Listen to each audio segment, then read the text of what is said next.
Overview. Power statistics. Statistics. Skills. Lightwheel mark, passive. Adds a lightwheel mark to the enemies with each basic attack or skill. When lightwheel mark stacks to 5 marks on a target, they become actual lightwheel, piercing the target and dealing true damage equal to 7% to 13% points of target's max HP. Damage against creeps is no more than 300. Spinning lightwheel, mana, 80, cooldown, 8. Carry releases flywheels and deals 200, 235, 270, 305, 340, 375 plus 90% total physical attack points of physical damage on the path. When the flywheels go to the end, they deal 100, 110, 120, 130, 140, 150 plus 20% extra physical attack points of physical damage to nearby enemies and slow them by 80% continuously. Lasts 2 seconds. Phantom Step, mana, 35, cooldown, 5.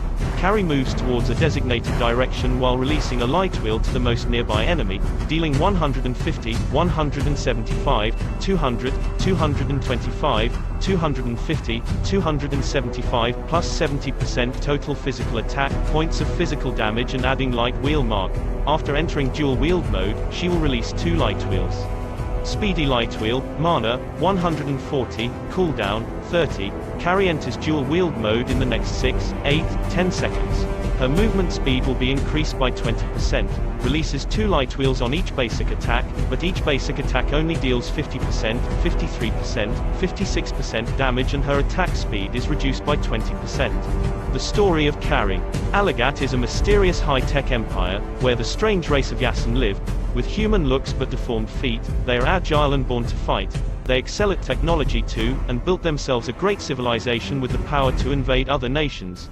Since she was younger, Karrie was very gifted and went through cruel training to become an excellent but arrogant warrior leader. However, at the same time, she had also become void of all emotions and turned into a machine. One time, she was overconfident in battle and became seriously injured. A prophet from another race saved her and injected his consciousness into her brain. Since then, a voice has been echoing in her head, revealing to her that the end of the Yasen Empire was imminent and the race will soon become extinct. Still dazed from this near-death experience, Karrie didn't believe it, but she started to suspect it after returning to her empire. Finally, Karrie decided to believe and went into the Land of Dawn. What kind of destiny is waiting for her? Builds. Item builds. Raptor Meteor build. Raptor Staff build. Raptor Belt build.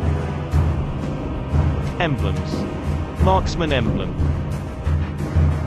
Assassin emblem. Assassin emblem. Strategy. Battle spell. Upgrade priority. First, second, ultimate. Level up first skill, spinning lightwheel, and then add second skill, phantom step, and prioritize it on upgrading. Your ultimate skill, speedy lightwheel, is a buff skill that enhances your basic attack. Using this skill increases the amount of triggering your passive skill, which is good for killing tanks, fighters with huge health points. Skill combo. Phantom escape combo. Wall, second.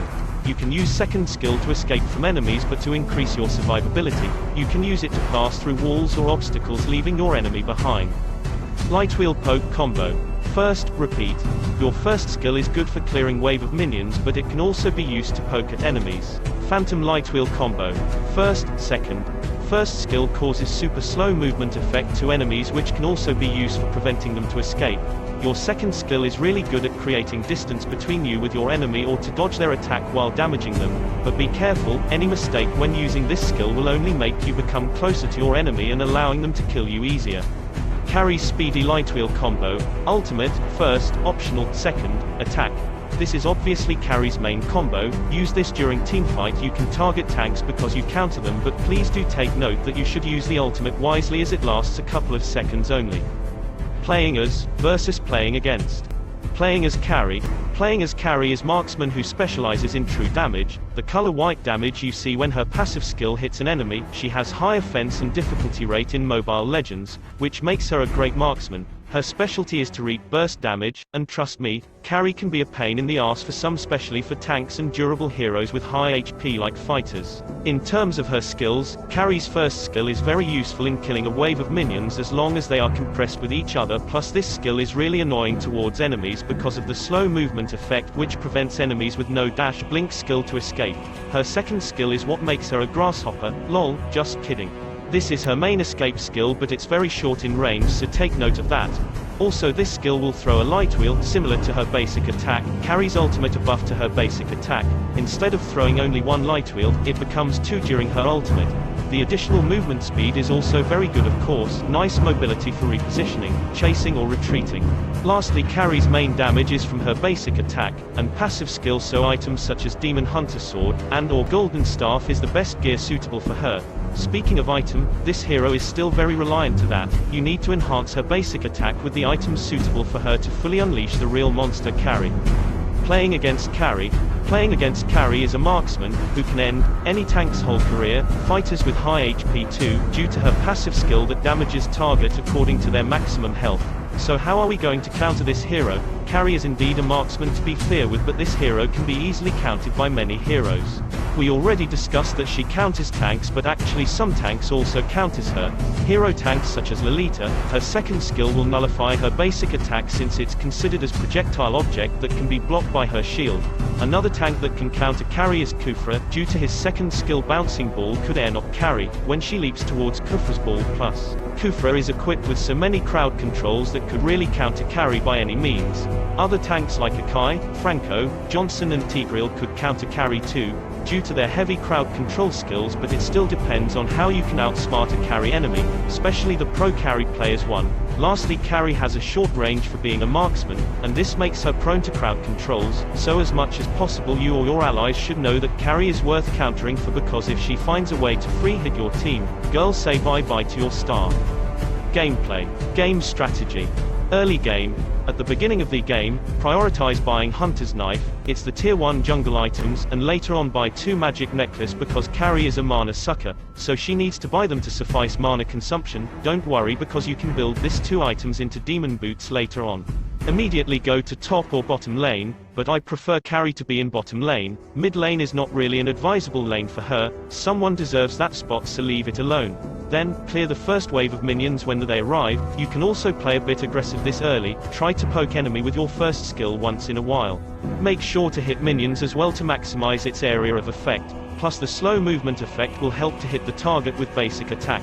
After that, kill the jungle monster beside your tower, and then go back again to your lane to clear another wave of minions. You may encourage your lane partner to kill the crab. If enemies started killing it, immediately hide in bush in front of the crab nest, and wait until it's going to die and do your best to last hit it. Lastly, continue your strategy where you poke enemies using your second skill. Make sure to dash backwards when using it.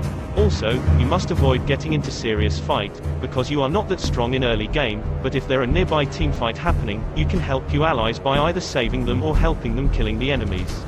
Mid-game. For mid-game, you started building your core items now. Keep on farming if your assassin ally left your lane's jungle. You have 3 main objectives in mid-game. First, you will be a protector of your tower. It is an advantage for your team if you have 3 towers complete in your lane, especially in mid to late game. Just clear the wave of minions every time they arrive. Second, you can push tower. You can easily clear a wave of minions, and if enemies left their tower unattended, you can destroy it. Third, if you do the first and second objectives successfully, you can now help other allies in ganking enemies. You may start visiting mid lane, and ganking should always start by hiding in bush. You should wait for your ally to get closer to the enemy. Once there, cast your ultimate, then use second skill to leap towards enemy, and combine it with first skill for slow movement effect. After, spam basic attack on enemies to activate passive skill damage to burst enemy down. If the gank was successful or not, immediately go back to your lane, and clear the wave of minions. Lastly, if you got a chance to kill the turtle, encourage your allies to do it. Killing the turtle is one of the objective of the game because it provides all of your allies a golden EXP, as well as buff for the one who killed it. Endgame. This is the most crucial part of the game, and probably both teams have lost 2 or more towers in all lanes. Carry is a nightmare during late game. It actually depends if you manage not to get killed pretty fast, and kill the squishy enemies first. Carry could be a late game monster. She's not like any other marksman who needs to stay behind any tanks, but she's more likely to become an opportunist assassin looking to find a way to burst enemies with her true damage. During team fight, position yourself first behind tanks and fighters, but later on you will front yourself and surprise enemies with your double light wheel attack. If there are bushes nearby, try to hide there, and make sure that the enemy does not know you are hiding there. Now, if you see that your allies and enemies started fighting with each other, try to find a position where you can get into the enemy's backline, then immediately use Carrie's speedy light wheel combo. You can activate hero lock mode in the options. Sometimes it can be useful to lock on a specific hero to make sure that the basic attack is aimed at the right enemy, instead of gambling it on the automatic aim. Also, if you are having a hard time hitting their main damage dealer, you can directly hit tanks and fighters, because no matter how durable they are, their HP and their armor, they will feel how painful you are. Lastly, if you win the fight, immediately encourage your team to kill the Lord, or you can just straight go through the enemy's base and end the game. Counters. Strong against. Weak against. Heroes that carry counters.